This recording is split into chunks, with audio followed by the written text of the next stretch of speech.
There have been a lot of really good players to come through Ann Arbor, especially in the Jim Harbaugh era. But who have been those standouts? We even go a little bit earlier than Jim Harbaugh for some of them. Who have been those standouts at some of those skill positions on offense, quarterback, running back, and wide receiver? Our 10 best of the last 10 years on this episode of Locked On Wolverines. You are Locked On Wolverines, your daily podcast on the Michigan Wolverines, part of the Locked On Podcast Network.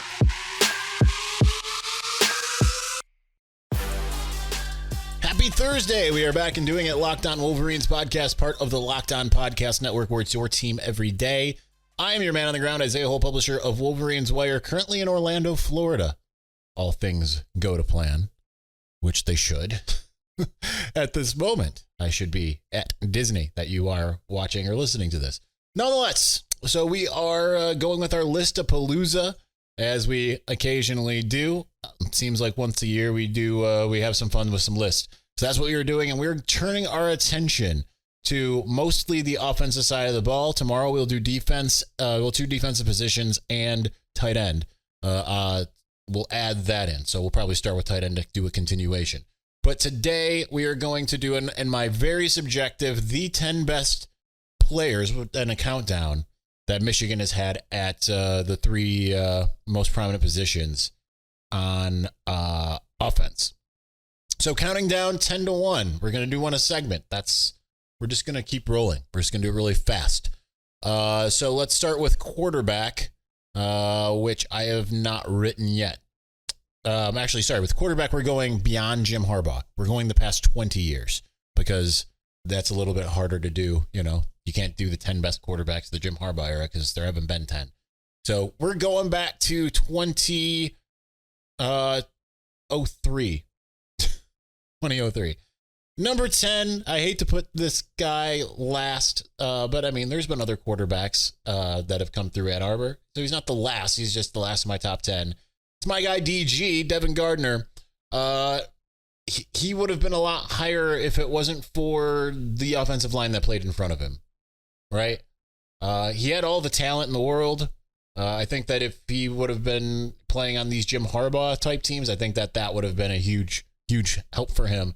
But he still had some huge moments, right? Like whether it was the nearly being Ohio State in 2013, beating Notre Dame in 2013. He had some real memorable moments. I mean, in that game against Notre Dame, that Under the Lights 2 felt like it was felt like the biggest game in the world. So there's that. I forgot. We got to move on. We got to keep these going because we're doing 10 in 7 minutes. Number 9 is Wilton Speight, who I do not feel like he gets enough credit for what he was able to do. Yeah, kind of didn't work out well in 2017 before his back injury. But it's 2016. I mean, Wilton was making all the throws, right? He was a lot better than people gave him credit for, but everyone wanted to see Brandon Peters. I mean, they wanted to see John O'Corn as well, but they wanted to see Brandon Peters way more so. And, it's kind of typical Michigan fandom, and whoever the backup quarterback is the most popular guy in the room. It tends to be how it's gone. Number 8, Jake Rudock, Jim Harbaugh's first. He was solid for the first 8 weeks. And then those last 4 games really took off. Last 4 or 5 games. Started with that Rutgers game. Rutgers, Indiana, Ohio State, not so much. Penn State was in there, and Florida. It was it's completely different, right? And it started with that Rutgers game. But I mean, it was a kind of ho-hum before that, but then he still, he started throwing for 300 yards a game, and suddenly everyone was like, uh-oh, watch out. Is the quarterback whisperer has come to play in Jim Harbaugh. Number 7, one of my favorites, and a guy that gets a lot of ire, and that's Shea Patterson. Shea Patterson was very polarizing to a lot of people, but he wasn't asked to do what a lot of people thought he might as a former 5-star, number 1. He battled through injuries that people didn't know he had. I've confirmed that with multiple people in 2019. Could have gone a lot different. Still finished out 2019 regular season with 300-yard games. I know a lot of people will put the blame on him for Ohio State. It was the defense, not the offense. I know the offense could have done better, but they're playing catch up with the 27 points. Yeah, you got to get 30 at least to beat Ohio State. They were close. He had some mistakes here and there. I think he played a lot better than people kind of give him credit for. Number 6, may he rest in peace, is Ryan Mallett. I know I put him up a little bit higher, but he was kind of asked to do an impossible thing, to come in after like the type of disastrous start of 2007 and kind of carry Michigan while Chad Henne was mostly injured. And obviously his talent kind of played out at Arkansas. But he really, you could see what the difference was not having a Ryan Mallett type and having a Ryan Mallett type. I know they went 8-4 or whatever in 2007, but nonetheless, I put him up there. I don't know why I put him up there that high, but I did. Nonetheless, number 5 is Caden McNamara. What if we went out, boys? Kind of changed everything, right? He was part of the culture change, right? Without Caden McNamara, Michigan loses at Rutgers, and it just kind of continues to fall apart. And certainly his attitude, his demeanor, he was the right guy in the right moment. Was he flashy? No, he wasn't. The one game where he threw for 300 plus yards was in a loss against Michigan State.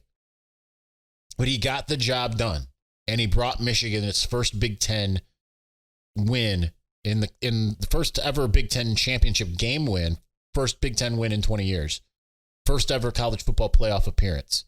I know he's rubbed a lot of people the wrong way, the way he left, went to Iowa, team captain who wasn't around for 2/3 of the season, but still, number 5 on our list. Number 4, Denard Robinson. Certainly a fan favorite amongst, I would say, a vast majority of you. I'm not going to say. I was going to share a really dumb joke that I have. I will, because whatever. So I laughed at myself just seeing Denard on the sidelines. It was just like there was one pregame, and he was he just like did a light jog, like wherever he was going. Right, he's like saw someone and just did a light jog. I turned to whoever photographer who was standing next to me. I pointed. I go, "Yep, still got it." Oh, it's a dumb joke. I don't know. The only reason I shared is because I feel like a lot of the times when I say, like, I'm not going to say that or whatever, it's either because it is dumb or it's something that's going to get me in trouble with a source. Okay? Not because I don't want to tell you, but that was an evidence of where sometimes the people like, he's holding back. It's like, well, it's because it's stupid. Denard Robinson, national treasure, shoelace, just enigmatic. The Notre Dame wins were incredible. Obviously, he was the last one, but until Cade McNamara to beat Ohio State in 2011, maybe the most fun quarterback to watch that Michigan's had ever. Number 3, another divisive figure, and that's John Navarre. Why is John Navarre number 3? Because he still holds the single season record that is not going to be broken anytime soon. After I've predicted it every year, it's just clearly not going to happen. No one's going to throw for 3,332 yards, which is one more yard than what he threw for in 2003. Won a lot of games. Yes, he was statuesque back there, but he's still number 3 on the list. And that goes back to 2003. Number 2 is Chad Henne. That's my quarterback from my time in school. He has the all-time passing leader in terms of cumulative career in Ann Arbor. And no, he never beat Ohio State, but he did beat Michigan State 4 times. He was very good. It just didn't, no bowl game wins, except one in 2007. But other than that, like 3 bowl game losses, 2 in the Rose Bowl, 1 in the Alamo Bowl. But still, it felt like things were moving forward for Michigan with Chad Henne at the helm. And I thought that it was going to be Chad Henne to Ryan Mallett. It was just going to continue moving forward. Still, very good quarterback. You know who number 1 is. That's J.J. McCarthy, national champion. According to Jim Harbaugh, the best quarterback to ever play in Ann Arbor, and he's probably right. So, all right, we're going to continue on. We will go the best running backs countdown, and we're going to do that here in just a moment. But before we do, listen, happy Super Bowl week to everyone who celebrates from everyone over at FanDuel. You're not celebrating at FanDuel, but from everyone at FanDuel. That's America's #1 sportsbook. If you're like me, Super Bowl Sunday is all about scoring the best seat on the couch, grabbing your favorite football snacks, and placing some super bets. FanDuel's got all the same game parlays, which I know is what you really want. I mean, some of you, I'm sure, are looking at money line and stuff, and you can do the money line. You can do money line. You can add a bunch of different player props. It's just so good. Now, FanDuel has so many ways for you to end the season with a W or 2 or 3. Not only can you bet on who will win Super Bowl 58, but FanDuel has also got bets for which players will score a touchdown, how many points will be scored, and so much more. New customers join today, and you'll get $200 in bonus bets if your first bet of $5 or more wins. That's it. So pick something that wins and, pick a ringer. And then get $200 to play with. So visit FanDuel.com/LockedOn to sign up. That's FanDuel.com/LockedOn. Make every moment more with FanDuel, official sportsbook partner of the NFL.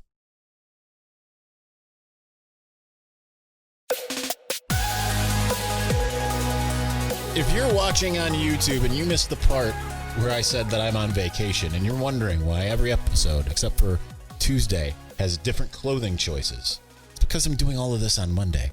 I'm on vacation. So, hence we are Listapaloozing it. And there's no time to waste. Let's get to the best 10 running backs of the last 10 years, which includes 2014 and 2013, I believe. I think that's how we did it. It might have been technically 11 seasons, but last 10 years. Number 10. This was actually a little bit harder of a list to come up with because there aren't. It's kind of like quarterback where there's not like a lot of variance. So number 10 is probably going to surprise people. It's going to show you that we didn't have a large depth pool to work with. Ty Isaac. Now, I do think Ty Isaac was a little underrated. I wish he would have gotten the ball more. And certainly, I think there were higher expectations for the former 5-star who started at USC, transferred to Michigan. Really looked like he was going to be the running back of the future at the outset of 2017, but just really never fully caught on. But he's my number 10. Number 9, a guy who only had a partial season with, or one season with Jim Harbaugh. Really felt like he was starting to break out, but just could not stay healthy, and that's Drake Johnson. One of the best interviews you'd ever see. Just completely out there, wild card. But he before in 2014, before his injury when he tore his ACL, if memory serves, it kind of looked like Michigan was going to run away from Ohio State. Ohio State couldn't stop Drake Johnson, and then Drake Johnson stopped himself, unfortunately. So would have been interesting to see what he would have done. Number 8 is Chris Evans. I know it feels like these a little low, but we're starting to get into some kind of bigger names here. Lots of promise, didn't quite work out the way that maybe everything had kind of felt like it was going to for him. Obviously, a threat also in the pass game. Electric freshman year. Never really became the starting running back as it kind of felt like he was going to be. Obviously, that's in part 2 because of his 1-year academic suspension in 2019. But an electric player, made it to the NFL, and certainly felt like there was something left on the table, which is why he's not ranked higher. Number 7 is Davion Smith, the first starting running back for the Jim Harbaugh era. Just a gritty runner. Wasn't necessarily anything crazy special, and didn't really set the world on fire, but he was exactly kind of what was needed at the time, right? Made the tough yards, and obviously the big one was the busting out from the BYU. Like, where is he? Looks like he's tackled. Oh, no, he's gone. Touchdown. But yeah, that would be Davion Smith. Number 6, 1 year, no, 2 years. One and a half years, really. Zach Charbonnet, to come in and be a freshman starter, did a very good job for the Wolverines. Would have been good to keep him. He got homesick. That's the reason why he left. I know there was all this talk about it and everything. I'll go ahead and burn a source now just because remember how I said stuff? So it was his stepfather who had told me he was not leaving back when there were the initial rumors. Zach had said, I am not leaving. The problem is it was COVID. He comes home to Southern California when he's raised and just is like, you know what? I am leaving. This is so much better. I want to be close to home. Things change on a dime sometimes. So I would have been curious to see how he would have done, but it kind of was a situation that worked out best for all parties because some of the names that we're going to get to here were ones who were able to flourish with Zach Charbonnet not being there. So everyone kind of was able to get their piece of the pie one way or the other. Number 5 is Fitz Toussaint. We're going back to 2013 here. He was the last, even before that, it was like, what, the year before that? I can't remember. I'm not going to look it up right now. He was the last 1,000-yard running back until one that we're going to get to here next, literally. But was kind of was a bright spot at running back. Kind of felt like things were moving forward. You know, like Michigan was going to have that person, and didn't quite stay up. You know, the talent production at running back didn't quite get back to the typical Anthony Thomas, Chris Perry, Mike Hart type level until more so recently. Number 4 is Karan Higdon.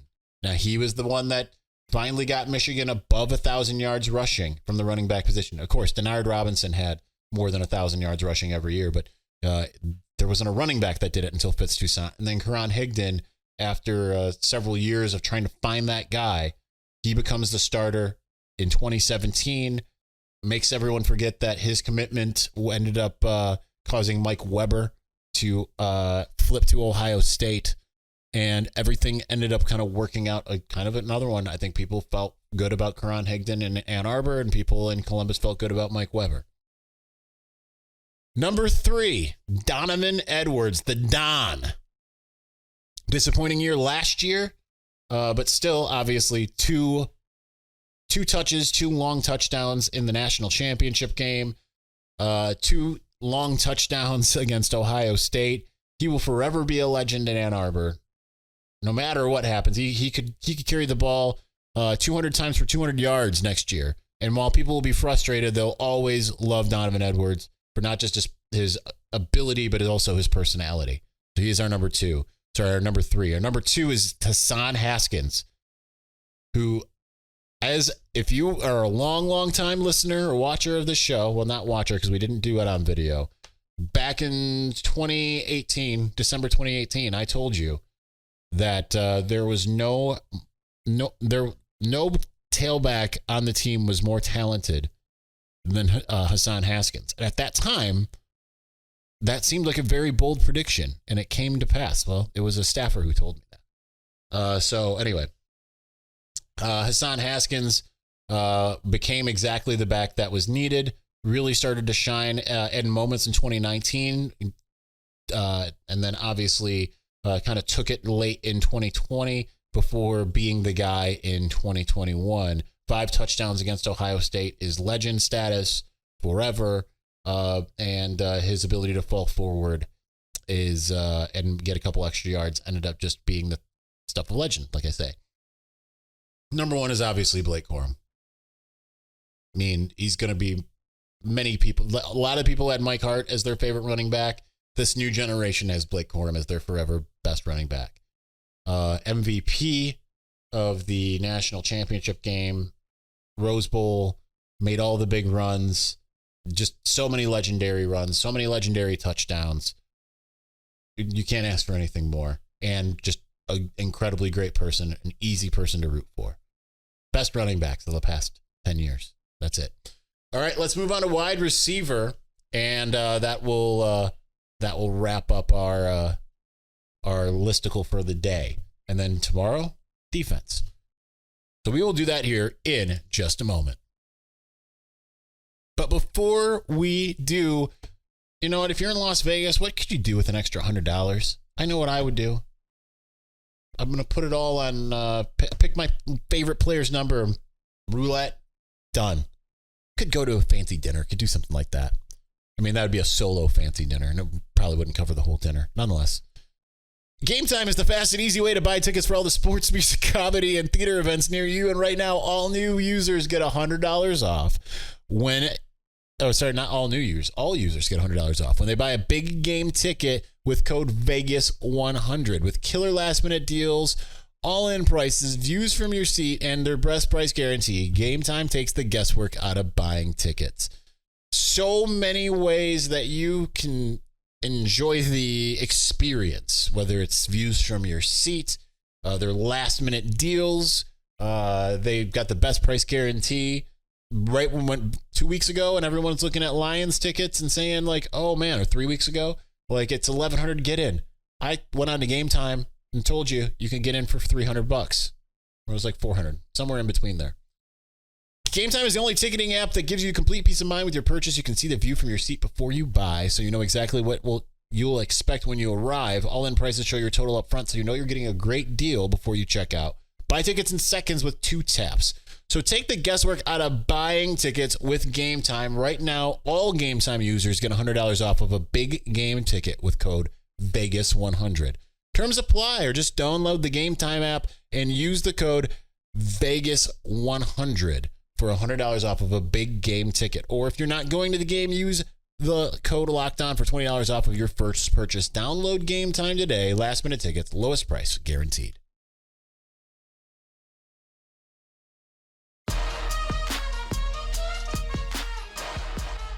All right, we are in severe danger of going over time. I don't want to do that. So we are going to rush through the best wide receivers of the past 10 years. Kind of similar issues to running back.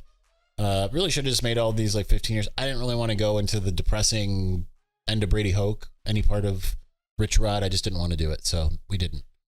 Nonetheless, all right, number 10, Grant Perry.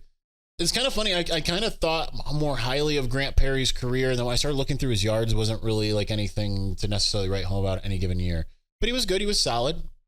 He's number 10. Number 9, Devin Funchess. 2014, after he made the switch from tight end to wide receiver, was one of the few kind of standouts, right? Ended up going to the NFL, being very productive with Carolina Panthers. So Devin Funchess, everyone will think of the hurdle at Ohio State. He is our number 9. Number 8, actually that was 2013, I believe, but nonetheless. Number 8 is the 2014. He's got the most receiving yards of any game in, actually, see, I think I changed this around from how I wrote it, but this is just how we're doing it. Most receiving yards in a season, most receiving yards in a single game, that's Jeremy Gallon. It's funny because 3 years beforehand, I was joking about my number 10 Tom Brady jersey and telling everyone it was a Jeremy Gallon jersey, thinking I was being cute. Ended up being prescient. Ended up being just a real good player for Michigan and was one of the bright spots in a really dark time for the Wolverines. Number 7 is Donovan Peoples-Jones. Really wish he would have ended up being more close to number 1. Highest ranked wide receiver Michigan has ever gotten. Ever. And got outshadowed by 2 people on this list, unfortunately. But still a hometown favorite. Now he's with the Detroit Lions. Tons of athleticism.